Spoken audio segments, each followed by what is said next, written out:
안녕하세요. 패밀리타임 섬기고 있는 홍장빈입니다. 박현숙입니다. 저희는 패밀리타임, 가족의 시간 운동을 하고 있습니다. 보통 가정사역 하면서 아버지 따로 또는 어머니 따로 아이들 따로 훈련을 나누어서 하는데 참 좋죠. 그것도 필요하고 정말 좋은 프로그램도 많습니다. 근데 이제 가족이 함께 훈련을 받고 함께 공부하면 그 과정까지도 공유할 수가 있습니다.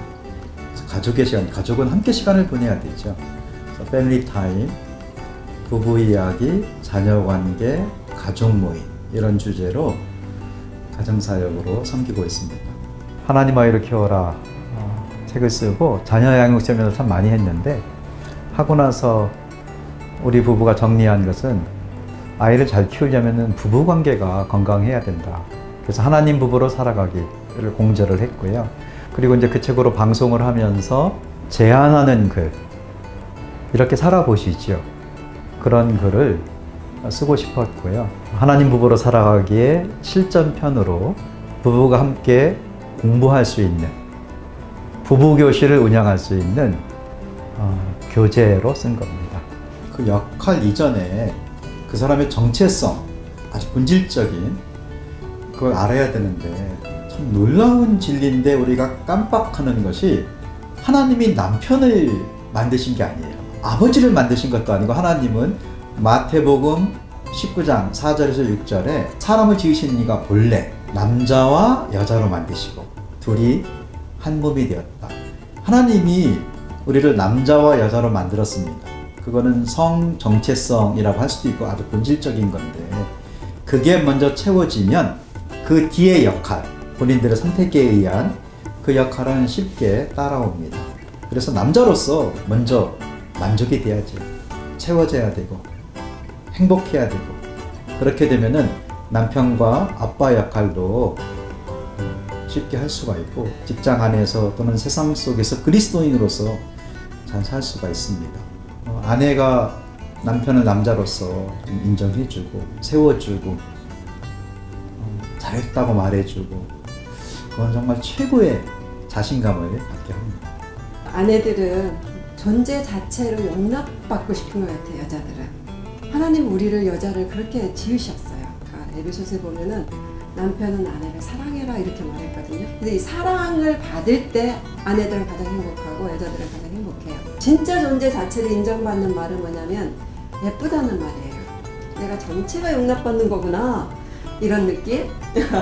그래서 그것이 아내를 소중히 여기는 거. 그래서 소중히 여김을 받을 때 아내는 행복하죠. 남편의 단점, 약점, 부족한 점이 보일 때는 있다라는 걸 인정하는 거죠. 저 사람도 약점과 부족한 점이 있다. 그런데 나도 이제 처음에는 그걸 몰라가지고 고민을 많이 했어요. 아, 고쳤으면 좋겠고 고쳐야 되는데 왜 이렇게 안 고쳐지나.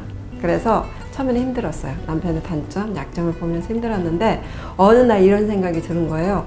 아, 하나님이 부부를 돕는 배필로 짝을 지어주셨는데 저 부분은 내가 도울 수 있는 부분이 아닐까.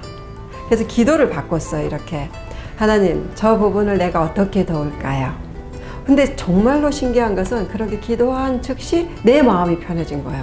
그런데 또 한 가지는 어떤 부분은 또 도울 수 없는 게 있는 거예요. 왜냐하면 내가 이렇게 조언을 했을 때 듣지 않을 가능성도 있고 또 화를 낼 수도 있고 오래된 습관은 또 사실은 한두 마디 말로 바뀌어지지가 않고 그럼 내가 할 수 없다라는 거예요. 그것은. 그래서 그때는 기도를 했어요. 하나님 저 부분을 도와주세요.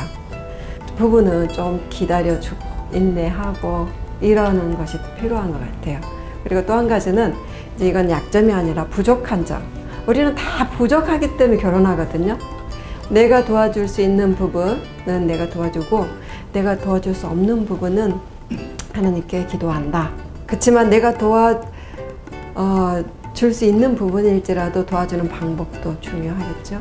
그래서 항상 저 약점이 보이면 내가 도울 수 있겠구나. 주님 어떻게 도와줄까요? 이렇게 긍정적으로 생각하면 좋을 것 같습니다. 우선 이제 부부싸움이 폭력적이거나 어떤 선을 넘어가면 그건 상담 치료를 꼭 받아야 돼요. 그게 아닐 경우에는 이제 말다툼일 때가 많잖아요.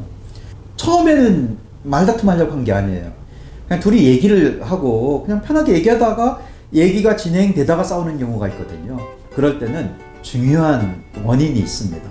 서로를 자극하는 언어의 습관이 있어요. 그걸 알아야 돼요. 사실 이런 사례들을 책에 이제 많이 쓴 거거든요. 그리고 그거를 빼면 돼요. 그렇게 하면은 부부의 말다툼 아니면 부부싸움의 많은 부분이 원인이 없어집니다. 실제로 우리가 이제 다툰 적이 있어요. 내가 당신은 항상 그래. 이 말을 많이 했대요. 그래서 그거 원인을 알게 된 거예요. 그래서 그거를 먼저 사과하고 그 다음부터 그 단어를 뺐어요. 대화 중에. 그랬더니 안 싸우더라고요. 너무 신기했어요. 당신은 나의 적이 아니다. 부부는 싸움의 대상이 아니다. 그럴 때 내 감정을 다스릴 수 있는 힘이 생기는 거예요. 실제로 우리를 싸우게 하는, 우리가 싸울 때 가장 기뻐하는 존재가 있어요. 사단은 이걸부터 깨기를 원해요. 그러니까 끊임없이 싸우는 것을 부추기는 거죠. 우리는 싸움을 하루를 넘기지 않겠다는 원칙을 갖고 있으면 좋아요. 우리는 부부는 그게 있어요. 싸워도 하루를 넘기지 않는다. 그래서 어떻게 하냐면 밤에 잘 때 손잡고 자요. 그러니까 아무리 이렇게 말다툼을 해도 손을 잡고 자야 되기 때문에 화해가 돼요. 이 밤이 새기 전에. 그래서 정말 겸손한 사람이 먼저 손을 내밀어요. 우리가 서로 함께 살지만 결국 하나님 앞에서는 또 한 사람일 수 있잖아요. 단독자로서. 내가 이 사람의 아내로 사는 것, 또 누군가의 엄마로 사는 것은 나의 부르심이다. 나의 사명이다. 하나님 앞에서. 그래서 당신 때문에 내가 힘들고 어렵고 이 삶을 살아야 돼가 아니라 이것은 나의 삶이기 때문에 내가 사는 거다. 힘들고 어려울 때 이제 부부 관계가 끝까지 못 가는 이유는 뭐냐면 서로 원망할 때. 근데 그게 아니에요. 왜? 내가 하나님 앞에서 나의 삶을 사는 건데 이 어려움도 나의 부르심 중에 하나인데 이렇게 생각하면 원망이야. 마지막으로 한마디 더 해드리고 싶은 것은 쉽게 일찍 포기하지 마라.